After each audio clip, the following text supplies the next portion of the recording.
What is up, YouTube? Back with another stack. It's been a little while, but once again I've got another big old CGC unboxing. This is another pre-screen submission, 9.8s, and mostly modern books. I think they all are modern books. The oldest book in this whole batch might be from like the year 2000. So if you're not into moderns and variants and stuff like that, you might not even want to watch this, but the results are pretty good. So just gonna cut right into this. I submitted these about 2 months ago. So the whole summer, they kind of just sat at CGC. Ultimately got them back just under 2 months, which isn't bad for pre-screen because that does take longer. Okay, they're backwards. I'm going to turn this whole box around. That'll make things a lot easier to do that. Here we go. So, in no particular order at all, just going to pull the first book off the front. Alright, pretty simple. Star Wars Knights of the Old Republic #1. First appearance of a bunch of people, and there are rumors about a movie. This book kind of trending upwards.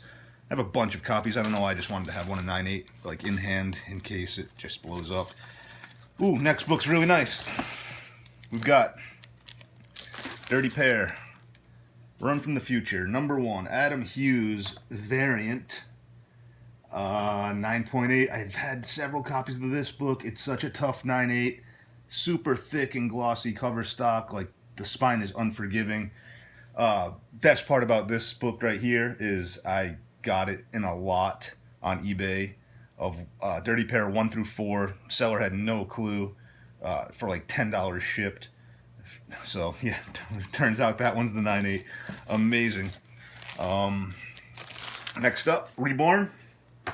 It's a Todd McFarlane 1 in 25 variant. Really like the potential of that series on Netflix, I believe. So that book could do things. We'll see. And there's another one. 9.8 Todd McFarlane 1 out of 25 incentive variant. Here's a nice book. J. Scott Campbell, Avengers #1. I think this is a reprint of like the actual Avengers #1 way back in the day, and it's just got a Stan Lee cover. And that is a 9.8. These are all obviously going to be 9.8s, but so many Marvel characters on there. J. Scott Campbell in his prime, in my opinion. So, that's a nice book. Next, we've got a nice PC book. I just freaking love this cover. Chilling Adventures of Sabrina #8. It's got that homage, I think, to like, geez, I'm not too great with pre-code horror, but you know, one of those classic covers. Robert Hack. I love his style, and this is just I love this whole entire series, actually. So many great covers in that Chilling Adventures run, but that's probably my favorite. Next, we've got another Campbell. This is Elephant Men #18. I found this in the back issue one day, just a back issue bin at a comic shop. I was pretty pumped. I always thought that was the back cover because like the title and everything's on the front. Actually, it's a kind of a flip book, but it's not. I guess that is the front cover, and shops don't know, so the back's the one usually showing, and that's the sketch variant. Super hard to find, just amazing. Again, J. Scott Campbell, before he was like churning out so many freaking covers that all look the same. Next, we've got a Joshua Middleton variant for Batgirl #23. This is the cover of the year last year. Amazing. And I have a few. At first, I heard like there's a little spot here, right on the side by her ear, on her mask or whatever. There's a white, like little tiny white ring.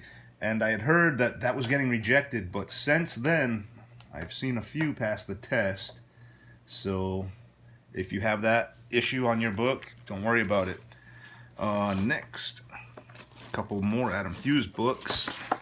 Another Sabrina. This is not the same series, but just Sabrina the Teenage Witch from like earlier this year. This cover art had been around for so long, it just never got used. And then I think Stadium Comics, yeah, they did a Virgin variant of this. I want to say it's Stadium, out of Canada. Anyway, amazing, amazing cover. So much cool shit going on there. The Horizon, the cat, Sabrina, whatever, the whole town, amazing. So we actually got 2 of those. These are the only 2 copies I bought, and they both were flawless, so why not get them graded? That book definitely cooled down, but it's still really awesome in my opinion. Next, there's my invoice. Really cool Silver Surfer number 9. I believe that's Simone Bianchi. Yeah. Yeah. Look at that. Pretty awesome. That's PC for sure. There's not a ton of value to that book. Doesn't matter. I love it. So, it's a 9.8 candidate. Might as well get it graded. A couple more Adam Hughes books here.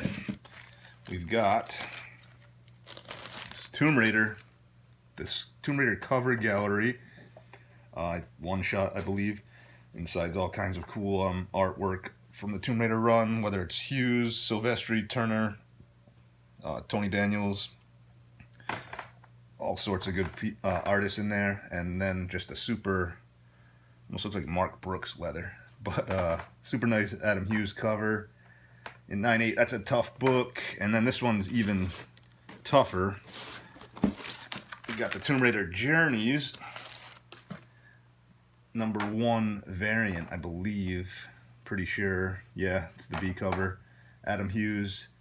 It's very much like it's a classic Catwoman cover. All black freaking cover and spine, even on the back, whatever, not really on the back, but definitely a tough book to get in 9.8. So, love that one. We're about halfway through here. Keep chugging along. There's the reject. I'll skip that one. Here's a nice book. It is Invincible Iron Man number 7. First, Riri Williams.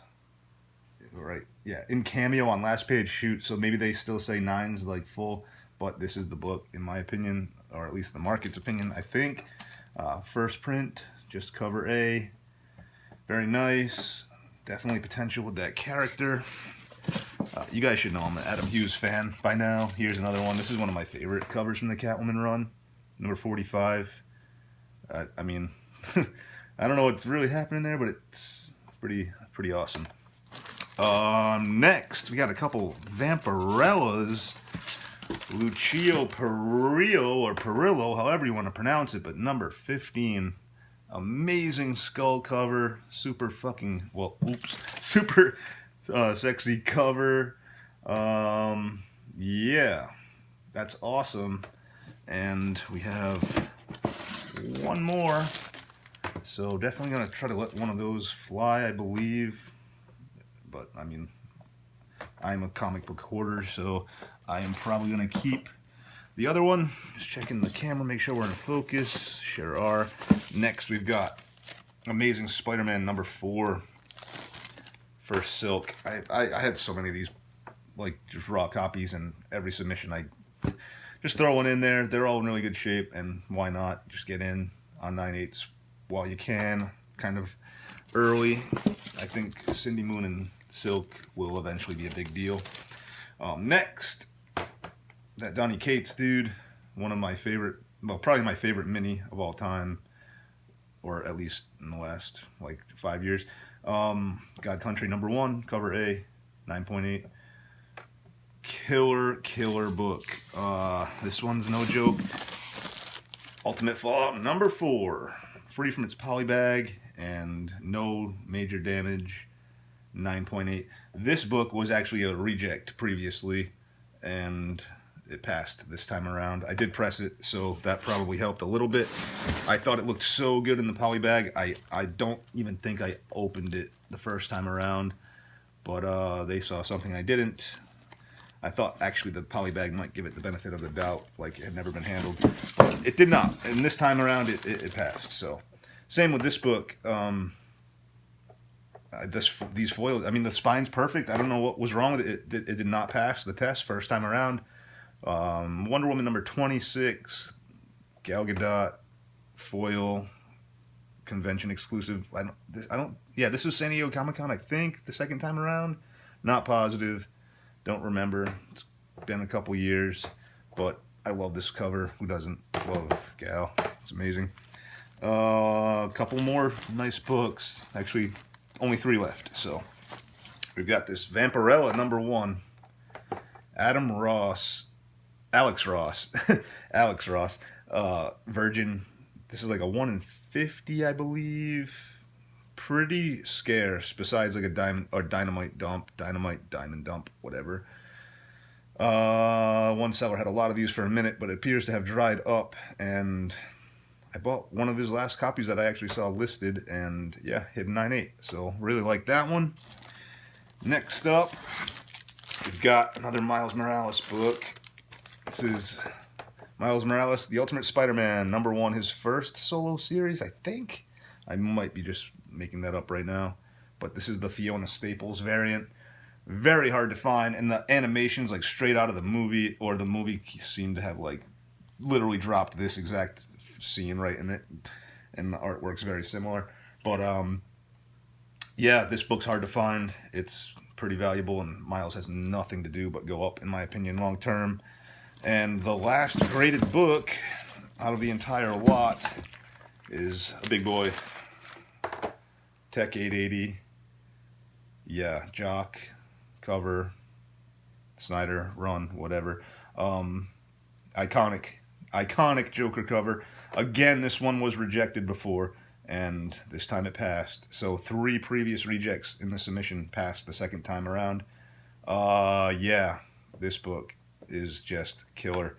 And then if you were keeping count, that's 24 out of 25. So only 1 reject. I'm actually fairly confident that this one will pass next time around as well. It has like the tiniest issue on the back staples, like a tiny bit of color rub, and that's very subjective when it comes to grading. But our failure this time around, the one and only, well, of course we gotta make it a little difficult, but we'll get to this book quick enough. Yeah, it's up here. So the 1 reject, Batman number 655, Kubert variant. The front and the spine's fine. There are 2 spots on the back staple. In fact, whatever. Might as well show you. They don't even tape it back up, so it's easy enough. Yeah, like tiny, whatever. If you can even see them, but there's tiny color rub on the staples. Besides that, it's gonna hit 9.8 again. So that's it. 24 out of 25, hitting a really good clip. Look, I do press a lot of these myself. It's a lot easier than anyone would let you think if they make money off of it, pressing that is. So look into that. Food for thought, like turn this book into a lot of money if I were to sell it. But that's it. Shoot, I haven't even taken a sip. Cheers, guys. Thanks for watching. Peace.